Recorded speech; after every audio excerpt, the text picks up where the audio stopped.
3 steps to have the best 2020 inshallah. Assalamu alaikum, this is your brother Mohammad Arshad, and today I am in Jhelum, Pakistan as usual, which is kind of my hometown for a few months. And it's the 1st of January, 2020, a new decade. Even though as Muslims, we don't really celebrate New Year or we don't do any of that stuff, the date itself, it marks kind of a restart for us. So I wanted to give you 3 simple things that I think you should do to have the best year ever. Now, the advice I'm going to give you is based on a quote that I saw this week in the 5-minute journal. So the 5-minute journal is a thing I use every day. It just helps me to journal my life. It helps me to be grateful in the day. It helps me to plan the day a little bit better. It does cost a few pounds, and I'm sure there's free alternatives out there, but check it out if you haven't already. Now, the quote that I saw was from a guy called Sigmund something. So I'll try and put it in the Sigmund Fieldman or something. I'll put it in the comments for you guys anyway, so you can see it, right? But when I think about 2020, it's a big thing because it's a new decade, it's a new year, there's hope at the start of the year. The first thing I want to say is, before I get into the tips about it, is that we need to realize that our life doesn't necessarily work in full years. It doesn't work in decades. It doesn't work in 20 years. We don't know how long our life is. We don't know how long we're going to live. We don't know if we're going to be around in 2020.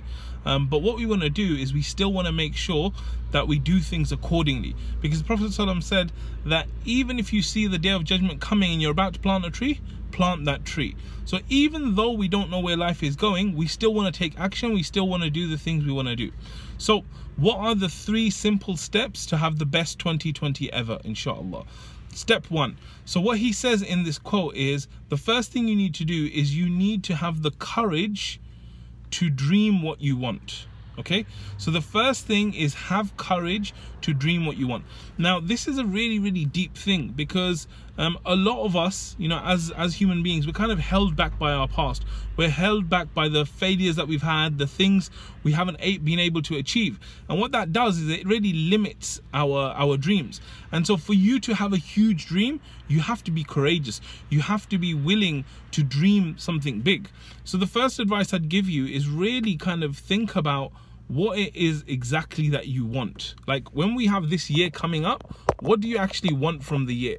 Because, one of the things I've found is that most people are unhappy because they're not doing the things that they want. They don't have the things that they want, right? And so we have to get very clear. And this is what I do in coaching a lot of the times. I'm speaking to clients and I'm saying, look, deep down, what is it that you want? And most of the time, people are doing things that they don't want. And a lot of that is because they can't dream that they will have that one day. So I would say the first thing is, like, get really clear. I'm going to spend some time today to plan out the next year, inshallah. And my number 1 question is going to be, what do I actually want, right? And I want it to be a real kind of something that's deep from my heart of what I want. So I would say get very clear on what is it that you want. Now, this might be something that you have to look at in different areas of your life, right? You might be saying, right, where do I want to live? Like right now, I'm in Pakistan. I actually wanted to spend some real time out here, alhamdulillah, and I've been able to do that. So you want to be thinking about, like, where do I want to live? What do I want to be doing this year? What do I want to, who are the people that I want to spend time with this year? What are the achievements I want to have? And all of these should be something that you should do at the highest level. As Muslims, we should be achieving for the highest level. So think about all the things you want. And it's a hard question because you're so caught up in everyday life, it can be difficult to sit down and think, look, let's just clear the decks. What do I want? And I think along with that needs to come the belief that Allah is all powerful. Allah is willing to help me. As long as I'm doing something that is halal and something that's good, Allah's going to be there by my side. So if Allah's by my side and I could dream anything that I wanted, what would it be? I mean, even while you're listening to me right now, what are the first things that come to your mind about what you want from this year? Right? So I would write all of those things down, and then I would challenge myself. I would look at those things and I would say, are these really dreams? Are these really big enough, right? And then you have to have that courage where you're like, okay, it's not big enough and I'm gonna go bigger, even though it's scary, right? It can be scary to look at something and go, oh, I'm gonna try and achieve this year, this year, because then in your head you're like, oh, well, last year you failed at this, and last year this didn't happen, and it's January and you're gonna flunk within a couple of weeks. So the first thing is have the courage to dream what you want. That's step one. Now step two is about having the intelligence to make a plan for it, like a good plan. So once you've figured out what it is that you want, then it's about intelligently finding a way to achieve that. Now, one of the things we need to talk about is bright spotting. Bright spotting is when you look at what someone has achieved and how they did it. So for example, let's say I want to become someone who's like a master chef, right?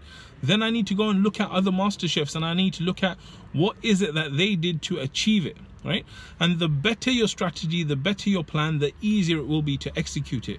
So what you want to do is, once you've got that list of the things that you want to achieve, you want to then start thinking about, how can I actually get there? Because the first thing is setting the destination. The second is actually choosing a route to get there. So you want to start thinking about, who are people who have done this already? How can I do this? Who are the resources that I can call upon? What are the things that I'm gonna need? How do I prepare myself?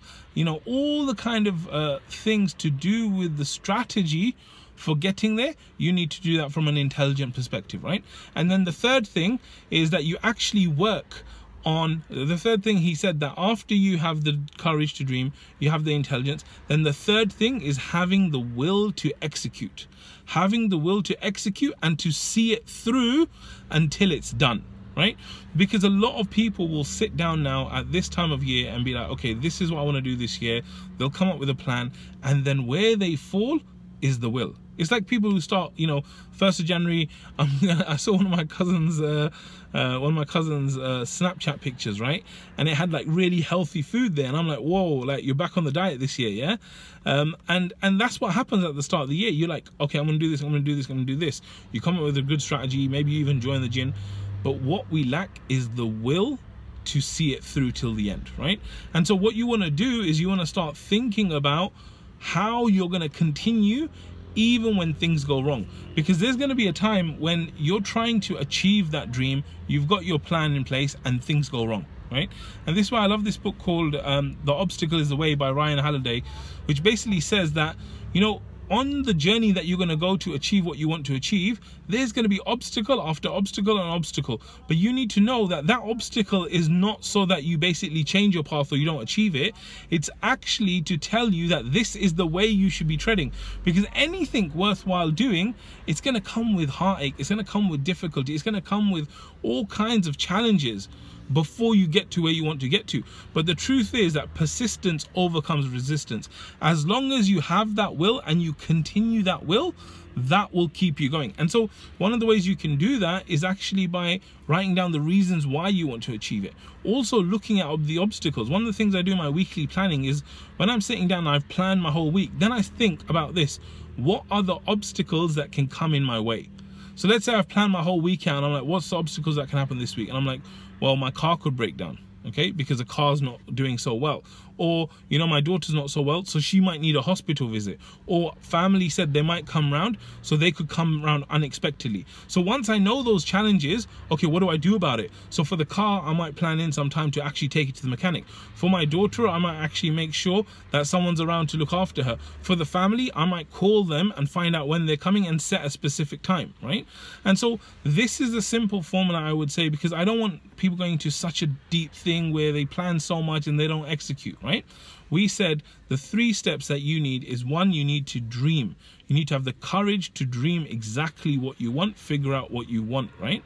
The second thing is the intelligence to have a plan for it, like an intelligent plan to achieve exactly that.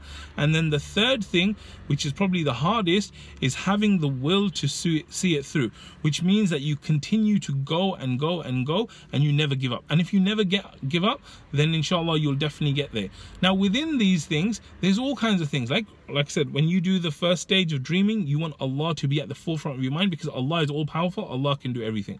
When it comes to the intelligence to do it, you need to make sure that it's done in a halal way. You need to ensure that there's dua there's trust in Allah, there's all the kind of good things you can do. And then the third thing about the will is, because you're on that journey, you have to consistently ask Allah for help. You have to consistently going back to the reasons why you want to achieve this, why you want to do this, and kind of connect with it every single time, and take baby steps. Because, you know, they say the journey of 1,000 miles starts with one step. This is exactly the same with anything you want to achieve this year. So I pray that Allah makes this year successful for you. I pray that Allah makes your planning easy for you as well. And, you know, definitely reach out to us if you need help with the kind of planning that you're doing. If you've got ideas, share them with us, share them with other people. And if you haven't already done so, please subscribe to the channel. There's lots more good things coming in this year, and I look forward to seeing you then. Assalamu alaikum wa rahmatullah.